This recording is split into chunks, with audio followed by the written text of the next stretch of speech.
Okay, we're moving on. I want to show you guys a couple of the next step up. I actually have been working a lot with casting of objects lately, and it's been really so much fun and really inventive. So I want to show you guys these two pieces and these two techniques here. This one I call dirty casting, and this one is resin glass casting. So one of them is a super shiny, one of them literally is rubbing dirt or talisman or paint or anything that you want to rub in. And then also I'm working with foils on the back of it. So I'm putting foils through and leaving it dirty so it's just, you know, have that beautiful yin yang to it. So these are the two pieces that I'm going to be casting today. I want to show you from the very beginning of just mixing a two-part silicone putty so you can get your own molds mixed up. So here's this one here. This is a non-toxic. It's the two parts. It's a very, very fine putty, so you can pick up a lot of detail.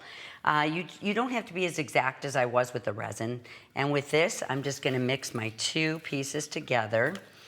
And it's going to take maybe about 30 seconds to a minute. This one actually dries in 5 minutes, so you really want to make sure you know, that you get your pieces. You don't want to walk around the room and chit-chat. I'm going to show you guys how to make a beautiful, beautiful mold.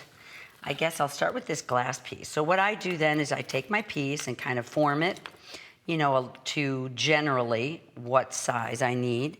And I'm going to press this in. But also what I'm doing is I need to actually bring my the mold up along the side. And I really want to put this in nice and tight up against my glass piece here that I'm casting. The reason I like doing these resin glass pieces, resin, I call it resin on the runway. I actually did a whole line of resin pieces that were walked at the New York gift show on the runway in jewelry. And I like it because it's nice and light. You can use pieces like this, big, big pieces for earrings or multiples, and it's not gonna get heavy. Okay, so see how now, I usually build my walls much higher than my piece, just in case I decide to pour my piece deeper one day. I press it in there pretty good. I make sure it's nice and tight up against the sides. I make sure it's even so I'm not gonna have my resin flowing out. This is gonna take about 5 minutes to dry.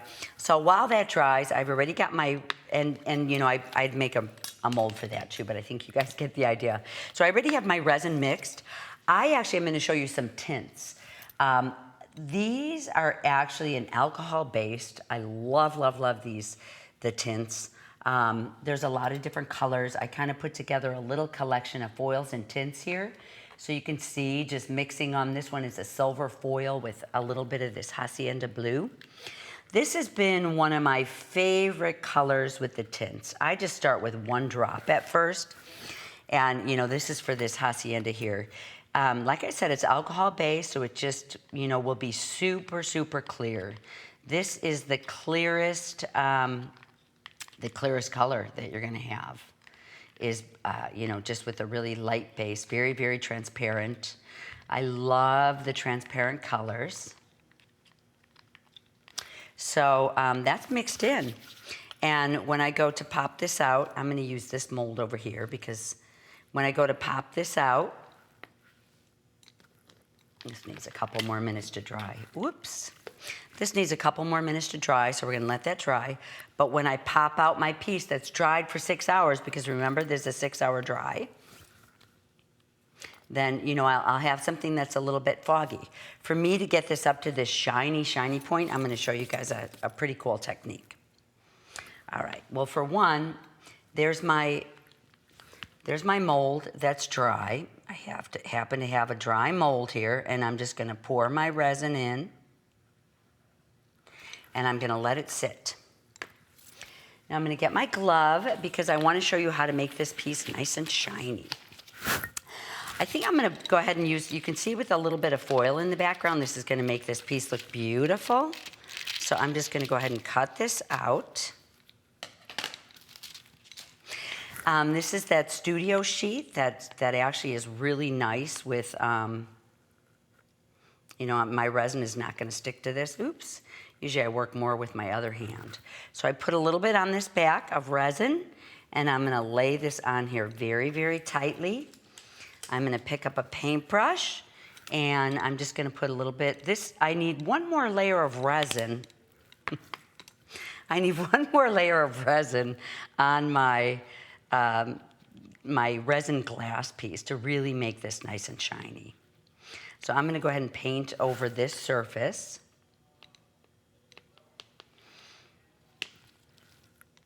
If I want this a little bit matte at the top, I just kind of, no, I'll just kind of put a real thin layer on, but it's just kind of playing with it. So once that's done with the foils and the tints, so you can kind of see both of those, this will have tints in it. I'm gonna show you, this is the piece that's already dry. I have a little bit of bronze where I have holes cut in here. I do a lot of different tricks with this, but I'm just gonna take my sides, cut it off.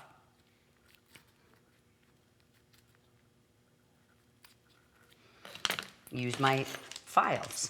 So many times I'm just in here with my files, you know, really file this up nicely. I have a studio bench at home and I just get my pieces very, very nicely filed up. You could see the transparency in that. If you want to keep it matte like that, you can.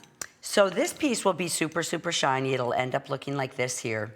So this piece here, that's done this way. You know, we're popping it right out. Oh, that's this. So that's our glass, this piece here.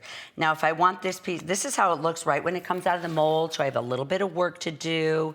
You know, I really have to get in here, file these sides, trim them up, get this cleaned up. So we're taking a piece from here all the way to there just by filing and cleaning up using a file.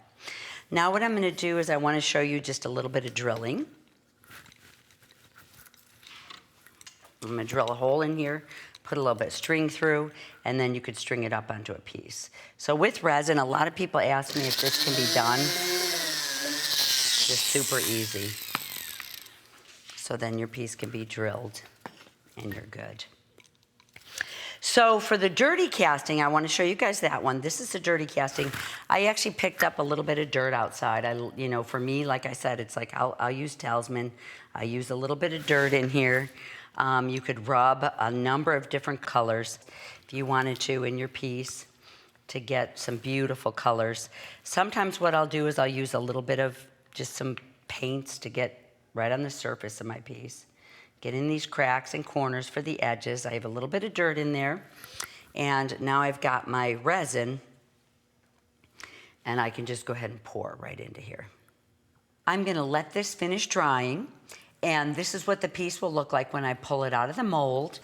And this is the resin glass casting. This is without foil, or you can add foil if you'd like to. Here's the version with. And here's an example of our resin glass casting, and right beside it is an example of my dirty casting. And that is our resin workout concluded.